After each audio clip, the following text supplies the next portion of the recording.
Yan maganda panahon ngayon. Sa hapon naulan. Ayan. At nakabit na dito. Ito na sila, paikot na lang sila sa daan. Nalagyan na nila ng kawad yung natin. Kapatungan ng insulation foam. May insulation foam na tayo dyan. Para ipit natin yung insulation foam natin dito.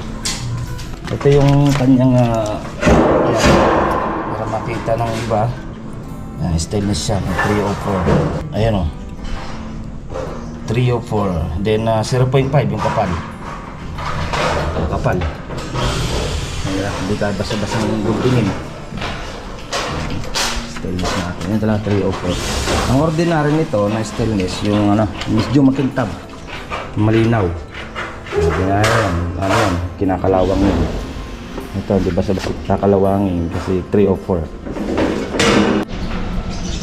Kaya check natin tong interior. Wala na yung nag-leak dito sa CR, sa second floor. Pinatay na namin yung linya. Yan. Wala na, tuyo na agad bilis na tuyo Nakahapon lang namin yung pinatay. Ito siya. Yan. Tinignan namin kung saan yung packet na tubo mula sa mga gripo. Ito makyat kinulus muna namin, kaya tuyo na siya. Nakabit na. Ang laki nang wala sa hulog yung Ayan, sumabit pa dun. Hulog ng wall ng CR. Ibig sabihin wala itong hulog. Itong hamba ng PVC pa. Nakabit na yung bawat hamba niya.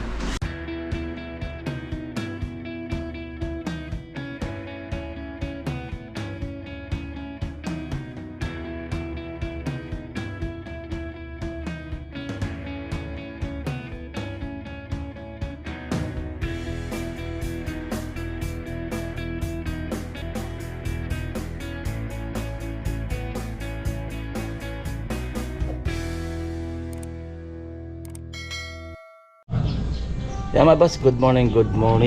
Kalamba Park Place tayo. Silipin natin itong block 19.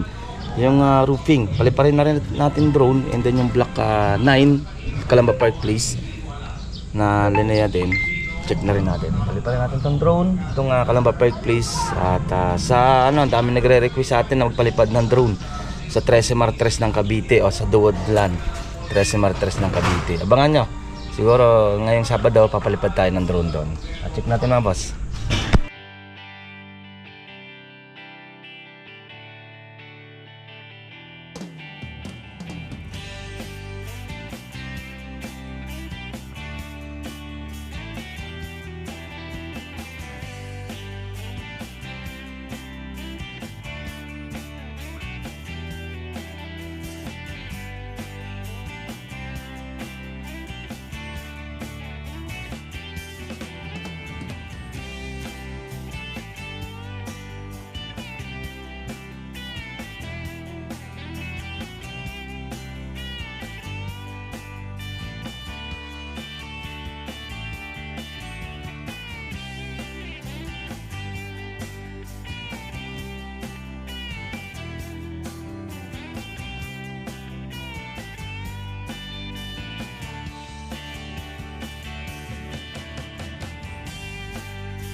Kaya mga boss, at nakita nyo palipad natin ng drone.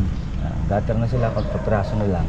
Araw ng Webes ngayon, bukas sa Friday. Ayan, may paruping na tayo dyan bago matapos tong week. Nakakabit na tayo ng roofing.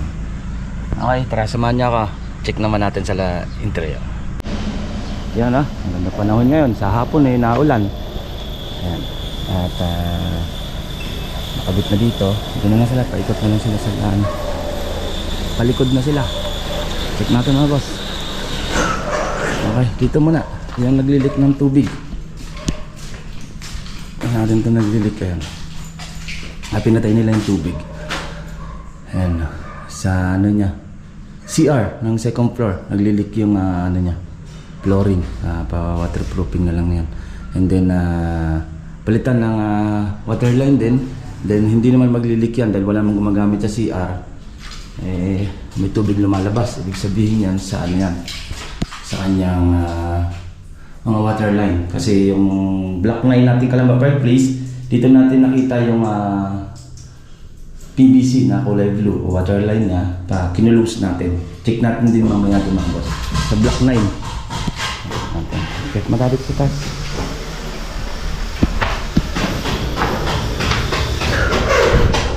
Ayan na sila.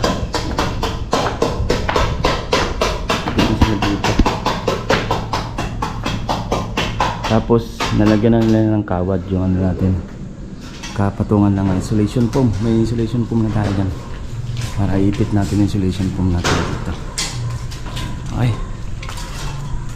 hindi pansin dito yan. Yung gutter nalagyan, stainless gutter na 0.5.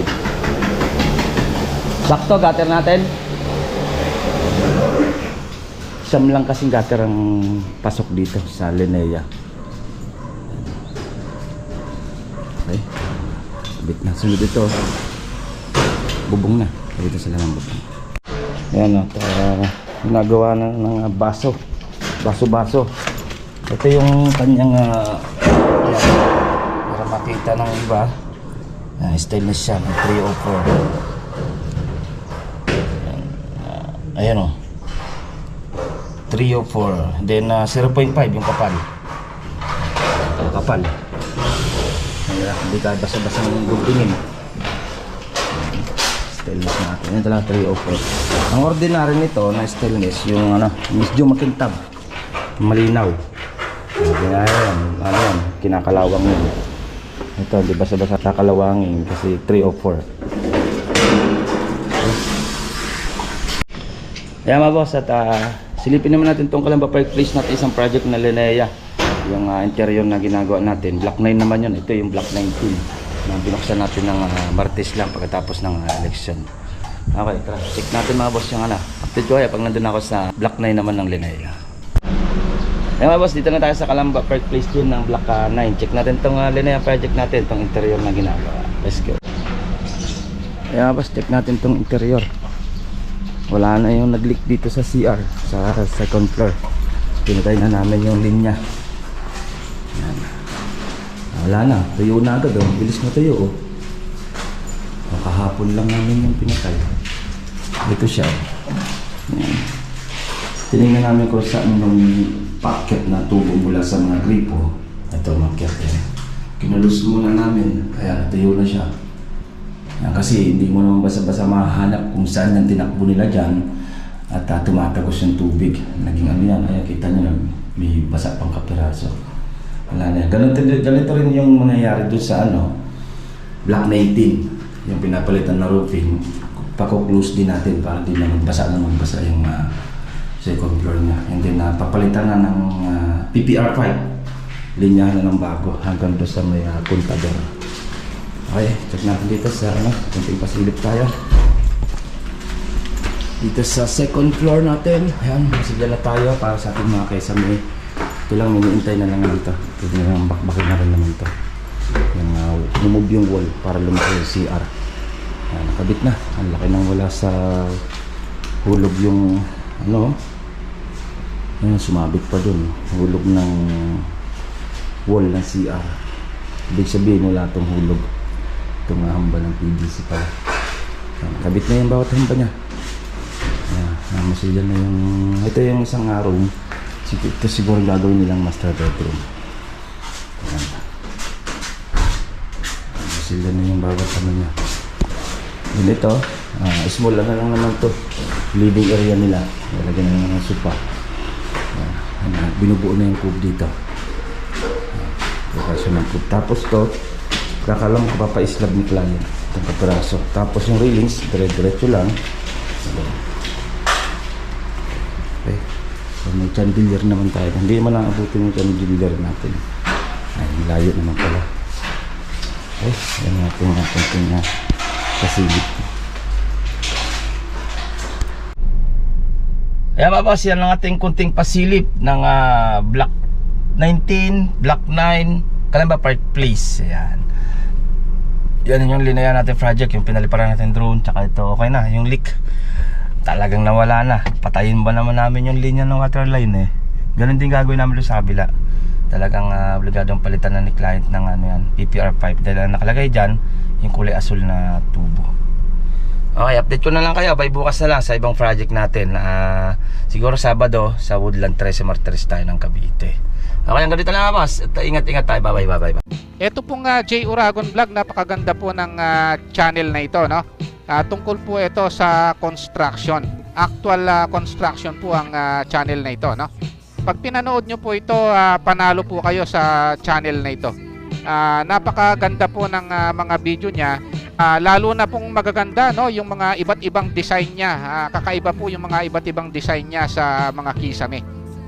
Subukan nyo pong panoorin J. Uragon Vlog na ito. Matutuwa po kayo pag pinanood nyo po yung mga video niya. Maraming salamat po.